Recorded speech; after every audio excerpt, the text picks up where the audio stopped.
ในวันที่19พฤศจิกายน2025รัฐบาลแห่งสปป.ลาวร่วมกับองค์การสหประชาชาติได้จัดกองประชุมโต๊ะมนระดับสูงครั้งที่14ขึ้นที่นครหลวงเวียงจันทน์ภายใต้หัวข้อเพิ่มทวีการเป็นคู่ร่วมเพื่อการพัฒนาที่มีประสิทธิผลเข้าในการจัดตั้งปฏิบัติแผนพัฒนาเศรษฐกิจสังคมแห่งชาติครั้งที่10 2026-2030เพื่อพร้อมกันก้าวสู่การหลุดพ้นออกจากสถานภาพด้อยพัฒนาอย่างมีเสถียรภาพมั่นเที่ยงและบรรลุเป้าหมายการพัฒนาแบบยืนยงให้เกียรติเข้าร่วมและกล่าวปราศรัยเปิดกองประชุมโดยท่านสอนไซศรีพันดรนายกรัฐมนตรีแห่งสปป.ลาวและดำเนินกองประชุมโดยท่านเฉลิมไซกรมสิทธิ์รองนายกรัฐมนตรีแห่งสปป.ลาวซึ่งมีผู้แทนเข้าร่วมหลายกว่า500ท่านประกอบมีสภาแห่งชาติรองหัวหน้าคณะจัดตั้งศูนย์กลางกระทรวงแขนงการองค์การเทียบเท่ากระทรวงรวมทั้งนครหลวงและ17แขวงบรรดาผู้แทนระดับสูงจากประเทศเพื่อนมิตรวงสาคณะญาติสากลคู่ร่วมพัฒนาทั้งที่มีสำนักงานองค์การตั้งอยู่สปป.ลาวและบ่ได้ตั้งอยู่สปป.ลาวองค์การจัดตั้งทางสังคมภาคเอกชนทั้งภายในและต่างประเทศและภาคส่วนที่เกี่ยวข้องอื่นๆท่านสอนไซศรีพันดรนายกรัฐมนตรีแห่งสปป.ลาวได้ยกให้เห็นความสำคัญของขบวนการกองประชุมโต๊ะมนซึ่งมีจุดประสงค์เพื่อเปิดเวทีปรึกษาหารือแลกเปลี่ยนคำคิดเห็นเกี่ยวกับเรื่องงานการพัฒนาร่วมกันระหว่างรัฐบาลและบรรดาประเทศเพื่อนมิตรคู่ร่วมพัฒนาและทุกภาคส่วนในสังคมสิ่งสำคัญอีกประการหนึ่งก็คือให้เอาใจใส่จัดตั้งปฏิบัติเรื่องงานที่สำคัญจำนวนหนึ่งและยั่งยืนคืนคำหมายมั่นในการสืบต่อสนับสนุนในการจัดตั้งปฏิบัติเรื่องงานพัฒนาของสปป.ลาวเป็นต้นบรรดาประเทศเพื่อนมิตรคู่ร่วมพัฒนาและภาคส่วนเกี่ยวข้องต่างๆได้ยืนยันคืนใหม่ถึงคำมั่นสัญญาในการสนับสนุนอย่างเต็มส่วนเพื่อจัดตั้งปฏิบัติแผนพัฒนาเศรษฐกิจสังคมแห่งชาติ5ปีครั้งที่10และเป้าหมายการพัฒนาแบบยืนยง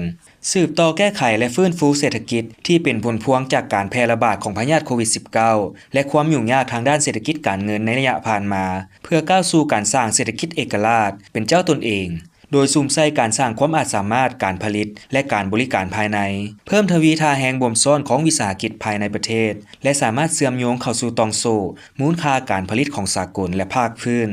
สืบต่อรักษาเสถียรภาพด้านเศรษฐกิจมหาภาคโดยเฉพาะคุ้มครองอัตราเงินเฟ้ออัตราแลกเปลี่ยนราคาสินค้าปรับปรุงระบบการเก็บรายรับงบประมาณให้มีความทันสมัยโปร่งใสและเข้มแข็งสืบต่อสุ่มใส่ปรับปรุงโครงสร้างพื้นฐานโดยเฉพาะบรรดาเส้นทางคมนาคมตามแนวทางเศรษฐกิจต่างๆทางหลวงแห่งชาติและทางหลวงท้องถิ่น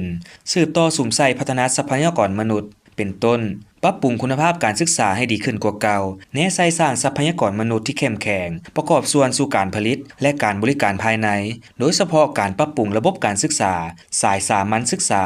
คนคว้าเพิ่มนโยบายอาหารเที่ยงให้นักเรียนเบี้ยเลี้ยงให้นักเรียนนักศึกษาปรับปรุงระบบสาธารณสุขโดยรับประกันการสนองเครื่องมือและการบริการสาธารณสุขที่มีคุณภาพสืบต่อการจัดเตรียมความพร้อมในการลดพรออกจากสถานภาพด้อยพัฒนาของสปป.ลาวเป็นต้นการสร้างความเข้มแข็งด้วยตนเองเฮ็ดให้การพัฒนามีคุณภาพและยืนยงส่งเสริมบทบาทการมีส่วนร่วมของภาคเอกชนต่อกับเวียกงานการพัฒนาเพิ่มทวีประสิทธิผลของการร่วมมือเพื่อการพัฒนาพร้อมทั้งสืบต่อปฏิบัติบรรดาเป้าหมายการพัฒนาแบบยืนยงเพื่อรับประกันภายหลังหลุดพ้นออกจากสถานภาพด้อยพัฒนาของสปป.ลาวต้องเปิดประตูสู่แนวทางใหม่ในการพัฒนาการเติบโต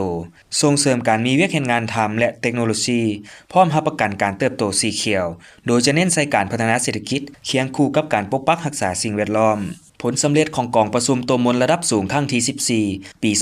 2025กระทรวงการเงินในนามผู้ประจำการคณะชี้นำระดับชาติเพื่อขบวนการโต๊ะมนจะประสานสมทบกับภาคส่วนที่เกี่ยวข้องสั่งรวมและรายงานต่อรัฐบาลสปป.ลาวเพื่อมีทิศชี้นำและเป็นบอนอิงให้ทุกภาคส่วนจัดตั้งปฏิบัติตามภาระบทบาทและสิทธิหน้าที่ของตนในตอนท้ายของกองประชุมได้รับทิศชี้นำจากทานเฉลิมไซกรมสิทธิ์รองนายกรัฐมนตรีแห่งสปป.ลาวโดยได้ตีราคาสูงถึงผลสำเร็จของกองประชุมครั้งนี้ที่มีความหมายความสำคัญและเต็มไปด้วยเนื้อในที่อุดมสมบูรณ์เพื่อให้แต่ละภาคส่วนนำไปค้นคว้าและร่วมกันจัดตั้งปฏิบัติให้บรรลุเป้าหมายดังนี้พวกเขา